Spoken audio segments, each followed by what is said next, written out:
Assalamualaikum dan selamat sejahtera. Kita sambung pembelajaran sains tingkatan 3 KSSM bersama saya Cikgu Taufik Ibrahim.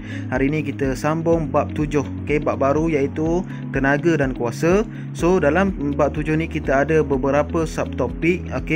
Yang pertama ialah 7.1 kerja, tenaga dan kuasa, 7.2 tenaga keupayaan dan tenaga kinetik, dan 7.3 prinsip keabadian tenaga.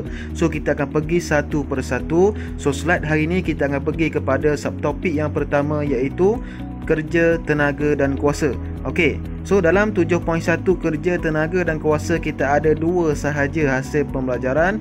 Yang pertama mendefinisikan kerja dan menyelesaikan masalah berkaitan tenaga dalam kehidupan seharian, dan yang kedua menghubungkaitkan kuasa dengan kerja dan menyelesaikan masalah dalam kehidupan seharian. Untuk topik kerja, tenaga dan kuasa ni biasanya soalan dia perlukan pengiraan.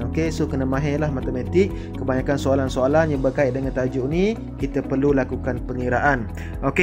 Yang pertama sekali kita pergi dahulu kepada kerja. Apa itu kerja? Jumlah tenaga yang digunakan untuk menggerakkan sesuatu objek daripada satu tempat ke tempat yang lain. Contohnya objek itu ialah kotak. Kita nak gerakkan kotak tu daripada satu tempat ke tempat yang lain. Jadi kotak tu akan bergerak. So kerja sudah dilakukan. So definisi lain bagi kerja ialah hasil darab daya F dan sesaran S dalam arah daya. Kena pastikan daya dan sesaran tu sama arah, barulah kerja dikira. So formulanya ialah W ialah sama dengan F darab dengan S, iaitu W kerja, F ialah daya dan S ialah sesaran. So kena ingat arah sesaran mesti sama dengan arah daya. So kerja, kita pergi dahulu kepada satu perkara yang kita kena ulang kaji balik, iaitu S, iaitu sesaran. Apa itu sesaran? Sesaran ialah jarak antara titik akhir dan titik mula. Contohnya kita ada dua titik A dan titik B, ataupun titik mula dan titik akhir. So sesarannya ialah daripada dua titik ini sahaja. Contohnya satu lagi, kita ada titik mula, lepas tu kita ada perjalanan yang bengkang-bengkok dan berakhir di titik akhir. So mananya sesaran? Sesaran tu bukan yang bengkang-bengkok tu. Sesaran tu ialah antara titik mula dan titik akhir sahaja. So dia ialah jarak yang terringkas antara dua titik. So kerja unit SI nya ialah joule, iaitu J. 1 joule tenaga ialah kerja dilakukan apabila daya 1 Newton N digunakan untuk menggerakkan objek sejauh 1 meter. So maknanya 1 joule ni sama dengan 1 Newton meter.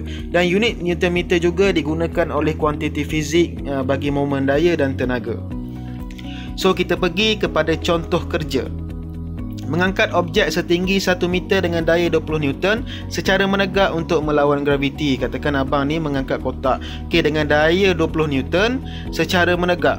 Jadi berat kotak ni ialah, berat beban ni ialah 20 Newton dan daya dilakukan untuk melawan graviti ialah 20 Newton juga. So sesarannya ialah 1 meter. So kita tengok dahulu, kita masukkan dalam formula W sama dengan F darab dengan S, dan daya ialah 20 Newton secara menegak. Sesaran 1 meter pun menegak juga. So kita tengok arah sesaran dan arah dayanya ialah sama. Jadi kerja dilakukan. So kita masuk ke dalam formula kita, W sama dengan F darab dengan S. Jadi F ialah 20 Newton, S ialah 1 meter, jadi 20 Newton meter ataupun 20 joule. So kerja yang dilakukan ialah sebanyak 20 joule. So kita pergi pula kepada contoh yang lain. Menolak troli sejauh 5 meter dengan daya 10 Newton. Katakan pakcik ni tolak troli sejauh 10 Newton. Sejauh 5 meter dengan daya 10 Newton. Tolak troli. Daya tolakan ialah 10 Newton dan sesarannya ialah 5 meter. So kita masukkan dalam formula dahulu, W sama dengan F darab dengan S. F ialah 10 Newton secara mendata dan sesaran ialah 5 meter pun secara mendata. Jadi menepati syarat, iaitu arah sesaran sama dengan arah daya. Jadi masukkan dalam formula W sama dengan F darab dengan S, 10 Newton darab 5 meter, iaitu 50 Newton meter ataupun 50 joule. So kerja yang dilakukan ialah 50 joule. So kita nak tengok beberapa situasi, adakah yang kita buat selama ni dikira kerja atau tidak. Okey, dari segi sains lah. Okey, yang pertama sekali mengangkat berat. Okey, yang kedua kita menolak dinding, dan yang ketiga kita berdiri saja. Yang keempat kita mendayung sampan. Okey, sampan tu bergerak lah. So bagi situasi yang pertama, iaitu kita angkat berat, so kita melakukan kerja. Kerana apa? Kerana objek yang kita angkat tu bergerak daripada bawah naik ke atas, so dikira kerja. So ada daya dan ada sesaran. Untuk situasi yang kedua pula, kita ada daya tolak dinding. Katakan kita tolak dinding sebanyak 30 Newton, tetapi dinding itu tidak bergerak, tak ada sesaran, so tidak dikira kerja. Yang ketiga pun tidak dikira kerja kerana kita berdiri sahaja, tak ada sesaran. Okey. Yang keempat, kita mendayung sampan dengan kekuatan ataupun daya tertentu, katakan 10 Newton ke, so sampan tu bergerak daripada titik A ke titik B beberapa meter. Okey, sesaran ada dan daya ada dan sama arah, so dikira kerja. So inilah contoh-contoh yang kita buat dalam kehidupan seharian kita. Okay, ada yang tidak dikira kerja dan ada yang dikira kerja. Okey, contohnya macam kita nak tengok kat sini, kebat katakan awak berjalan. So kalau kita berjalan, adakah kita ni dikira melakukan kerja? So kita ada sesaran sebab kita berjalan dari titik A ke titik B, katakan 5 meter. So daya yang terlibat ialah berat kita, okay, yang ke bawah, dan kita perlukan daya ke atas untuk melawan graviti. So apabila macam ni, arah sesaran tidak sama dengan arah daya. Okay, sebab daya itu ke bawah dan sesaran itu ke kanan. Okay, sesaran mendatar, daya menegak, jadi tidak sama arah. Jadi kita tidak dikira melakukan kerja. Okey, contoh yang kedua, kita berjalan sambil kita mengangkat beban. Okey, so kita ada sesaran dan kita ada daya, iaitu berat beg tadi, berat beban tadi, dan perlukan daya graviti naik ke atas sebab kita angkat berat. Okey, so daya naik ke atas menegak, okey, dan sesaran mendatar, jadi tidak sama arah. So arah sesaran tidak sama dengan arah daya, jadi kita tidak melakukan kerja. So apabila ada soalan dalam exam ke nanti ke, kalau kita berjalan sambil angkat barang, contohnya kita berjalan letak kotak atas kepala, so soalannya hitung kerja yang dilakukan, so 0 joule. Okay, kita tidak dikira melakukan kerja. Okey, faham Alright. So kita nak tengok pula kepada mengira kerja yang dilakukan. Contoh yang pertama, kita naik tangga. Rajah menunjukkan seorang lelaki yang mempunyai berat badan 600 Newton menaiki tangga dengan tinggi tegak 3 meter. Hitung kerja yang dilakukan. Okey, kita masukkan dalam rumus dahulu. Awak kena ingat rumus ni W sama dengan F darab dengan S. So F yang terlibat ialah berat, okey, kita melawan graviti, okey. So jadi berat ataupun daya itu ialah 600 Newton dan sesarannya ialah 3 meter, S nya ialah 3 meter. So kita masukkan dalam rumus W sama dengan F darab dengan S. F ialah 600 Newton, S ialah 3 meter, so dapat 1800 Newton meter, ataupun kita tukar kepada unit SI iaitu 1800 Joule. Okey, contoh yang kedua. Contoh yang kedua, kita naik tangga juga tapi kita angkat beban. So rajah menunjukkan seorang lelaki yang mempunyai berat badan 500 Newton dengan beban di belakangnya 100 Newton menaiki tangga dengan tinggi tegak 5 meter. Hitung kerja yang dilakukan. So kita masukkan dalam rumus W sama dengan F darab dengan S. Okey, so beban ataupun berat badan dan beban kotak tu ke bawah. Okey, jadi ada daya yang naik ke atas untuk melawan beban tadi itu. So F ialah beban dan berat badan, dan S ialah tinggi tangga tadi. So F ialah 500 Newton tambah dengan 100 Newton, iaitu berat badan lelaki ni dan berat tambah dengan berat beban tadi. So dapat 500 Newton. Okey, tambah dengan 100 Newton. So sesaran ialah 5 meter. So jadi 600 Newton darab dengan 5 meter jadi 3000 Newton meter. Kita tukarkan kepada unit SI iaitu 3000 Joule. Contoh yang ketiga, kita nak angkat kotak naik ke atas almari. Rajah menunjukkan Ahmad mengangkat sebuah kotak berjisim 15 kg dari lantai ke atas almari. Berapakah kerja yang dilakukan oleh Ahmad? Anggapkan daya graviti yang bertindak ke atas objek berjisim 1 kg ialah 10 Newton. Okey, kalau soalan berkaitan dia tak bagi daya dalam bentuk Newton, dia bagi dalam kilogram, kita kena tukarkan dahulu. Okey, iaitu kita darab sahaja dengan 10 Newton. Sebab kita daya graviti graviti yang bertindak ke atas objek yang mempunyai jisim 1 kg, kita kena darab dengan 10 Newton. Jadi berat kotak ni 15 kg darab dengan 10 Newton, iaitu 150 Newton. So sesarannya ialah 2 meter, masuk sahaja dalam formula. 150 Newton darab dengan 2 meter iaitu 300 Newton meter ataupun 300 Joule. Okey, so kita pergi pula kepada tenaga dan kuasa. Apa itu tenaga? Tenaga ialah keupayaan untuk melakukan kerja. Unit SI-nya ialah Joule, sama dengan kerja. Apabila 1 Newton digunakan untuk menggerakkan objek sejauh 1 meter dalam arah daya, tenaga sebanyak 1 Joule telah digunakan. Contohnya, objek ni kita tolak dengan daya 1 Newton. Okey, tolak kotak ni dalam 1 Newton. Lepas tu kotak ni bergerak sejauh 1 meter, bermakna 1 Joule tenaga telah digunakan. Itu konsep tenaga. Okey, konsep tenaga yang lain. Tenaga dipindahkan dari satu objek ke objek yang lain apabila kerja dilakukan. Kerja merupakan medium perantaraan untuk memindahkan tenaga daripada satu objek ke objek yang lain. So, apabila kita buat kerja, tenaga itu akan dipindahkan. Contohnya, kita mengangkat berat. Okey, kita lakukan kerja. Jadi tenaga yang dipindahkan ialah tenaga kimia, kita tukar kepada tenaga keupayaan. Tenaga kimia tu ialah daripada kekuatan kita sendirilah, dalam badan kita tu berlaku proses kimia.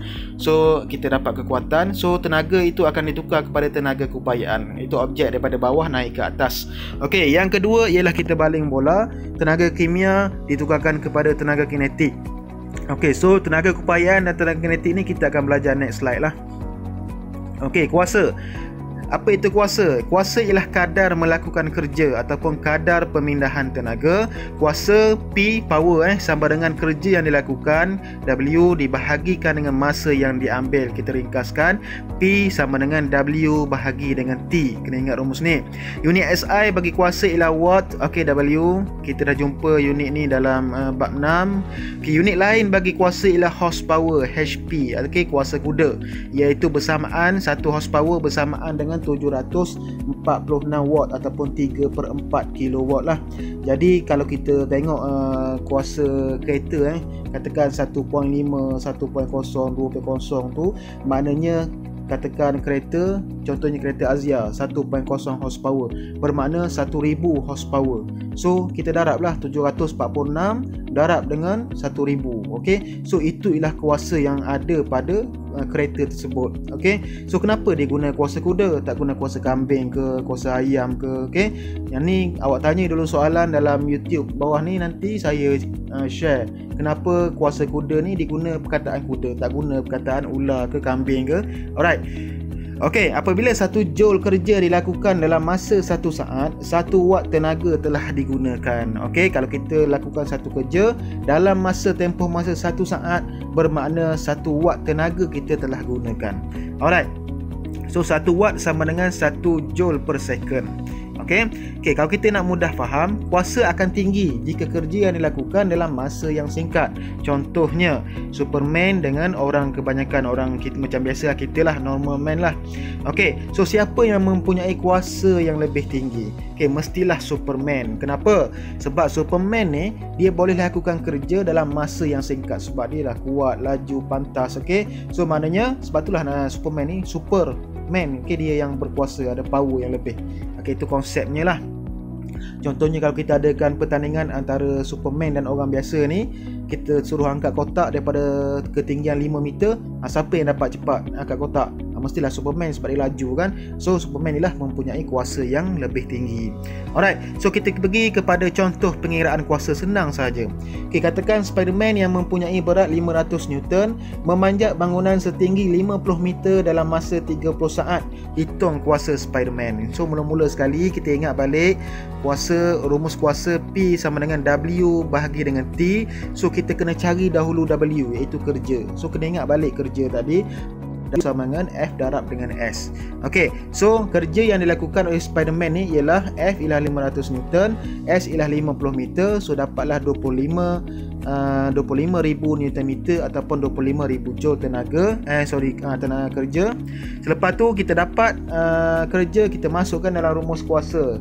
Okey, masukkan saja. So 25,000 Joule bahagi dengan masa 30 saat. Okey, so dapatlah 833.33 Joule per second ataupun tukar kepada unit SI 833.33 watt. So itu ialah kuasa bagi Spiderman. Okay, mudah saja. Alright. So contoh pengiraan yang kedua. Okey, katakan Arik menarik sebuah troli dengan daya 50 Newton sejauh 3 meter dalam masa 8 saat. Hitung kuasa Arik. Okey. So dia tarik beban ni, troli ni dengan daya 50 Newton dan sejauh sesarannya ialah 3 meter. So arah sesaran dengan arah daya sama mendatar. So dikira kerja dilakukanlah. So kita cari kerja dahulu berapa. So F darab dengan S 50 Newton darab dengan 3 meter dapat 150 Newton meter ataupun 150 Joule.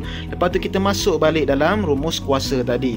So P sama dengan W bahagi dengan T, 150 Joule bahagi dengan masa 8 saat dapatlah 18.75 Joule per second. So maknanya tukar unit SI 18.75 watt. So itulah kuasa yang dilakukan oleh Arik tadilah untuk menarik beban ni. So senang saja, nak cari kuasa kena cari kerja dahulu. Okey, lepas tu bahagi dengan masa dapatlah kuasa.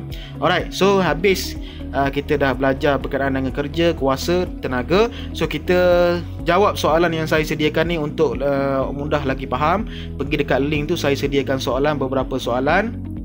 Sebab tajuk ni awak kena banyak mengira dan faham. Okey, awak kena banyak mengira sebab soalan-soalan yang biasa ditanya ialah pengiraan kerja, pengiraan kuasa. So kena banyak lakukan menjawab soalan-soalan. Okey, pengiraan. Okey. So boleh subscribe saya. Okey, pembelajaran seterusnya ialah 7.2 tenaga keupayaan dan tenaga kinetik. Okey, jadi sebelah kiri tu boleh subscribe, sebelah kanan tu boleh tengok video sebelum ni. Jadi kita jumpa lagi dalam pembelajaran seterusnya. Assalamualaikum dan selamat sejahtera.